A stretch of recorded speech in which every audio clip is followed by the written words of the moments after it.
आगामी महापालिका निवडणुकींच्या पार्श्वभूमीवर भाजपमध्ये जोरदार इनकमिंग सुरू आहे।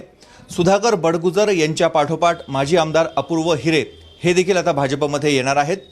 मात्र अपूर्व हिरे यांची एंट्री म्हणजे सुधाकर बडगुजर यांना पक्षामधनच स्थानिक पातळीवर शह देण्याचा प्रयत्न आहे का, असा सवाल देखील उपस्थित होतोय। सुधाकर बडगुजर आपल्यासोबत आहेत। तुमचा प्रवेश झाला, तुमच्या पाठोपाठ अपूर्व हिरे देखील पक्षात येत आहेत। बघा, भारतीय जनता पार्टीमध्ये आदरणीय देवेंद्रजी फडणवीस साहेबांच्या कर्तृत्वावरती जर विश्वास ठेवून कोणी येत असेल आणि गिरीश भाऊंच्या कार्यकुशलतेवर जर विश्वास ठेवून कोणी येत असेल तर त्याचं पक्षामध्ये स्वागत केलं पाहिजे, या मताचा मी आहे। आणि अपूर्व हिरे तर विधानसभेला त्यांनी मला मदतच केली आहे। विधानसभेच्या वेळेस त्यांनी माझं काम केलं आहे, त्यांचं मी स्वागतच करणार ना। पण तुम्ही भाजपमध्ये आलात, स्थानिक आमदार सीमा हिरे ते आणि काही पदाधिकाऱ्यांचा तुम्हाला विरोध होता। आता अपूर्व हिरे यांना आणून परत तुम्हाला कुठेतरी शह देण्याचा प्रयत्न आहे? नाही, तसं मॅच्युरिटी अपूर्व हिरेमध्ये आहे, कारण त्यांचा प्रवास जर बघितला राजकीय तो वाखाणण्याजोगता आहे आणि चांगलं काम आहे। म्हणजे काय नेमकं वाखाणण्याजोगा म्हणजे काय? नाही, बऱ्याच संस्थांचे ते हे आहेत, शिक्षक वर्ग आहेत आणि चांगलं काम करतात ते।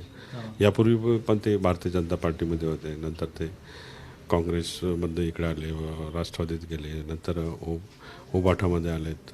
त्यांनी मला मदतच केली आहे आणि त्यामुळे त्यांचं मी स्वागतच करेन। पण आता नाशिक पश्चिम एकदम स्ट्रॉंग होताना बघायला मिळतोय।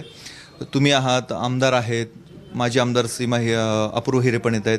काय पुढची रणनीती राहणार आहे? निश्चितपणाने महापालिकेची जी रणनीती आहे ती 44 सीट्स या विधानसभेमध्ये आहेत आणि त्यापैकी मला असं वाटतं की 35 ते 38 सीट भारतीय जनता पार्टीला मिळतील, अशी परिस्थिती निर्माण झाली। तुमच्या येण्याने पक्षातली जी काही कुरबुरी होती, नाराजी होती, ती काही प्रमाणात कमी झाली की अद्याप आहे तशीच आहे? बघा, नवीन पक्षप्रवेश झाल्यानंतर थोडंफार नाराजी असते कार्यकर्त्यांमध्ये, एकमेकासमोर निवडणुका लढलेल्या असतात, त्यामुळे कदाचित थोडा राग असतो, तो जाण्यासाठी थोडा वेळ जाऊ द्यावा लागतं। आणि निश्चितपणाने सर्व भारतीय जनता पार्टीचे सर्व पदाधिकारी पश्चिम विधानसभेचे असतील, गावातले असतील, ते सर्व येऊन भेटलेत, त्यांनी स्वागतही केलं। तुम्हाला सीमा हिरेंचा विरोध होता, मात्र अपूर्व हिरेंचं ते स्वागत करताय, चांगली गोष्ट आहे ना। बघा, ते स्वागत करत असले चांगलीच गोष्ट आहे। एकीकडे महाविकास आघाडी जरा कमकुवत होताना बघायला मिळते, जे पक्षप्रवेश चालू आहे। काल परवाला शिंदे गटामध्ये देखील विलास शिंदेंचा प्रवेश झाला।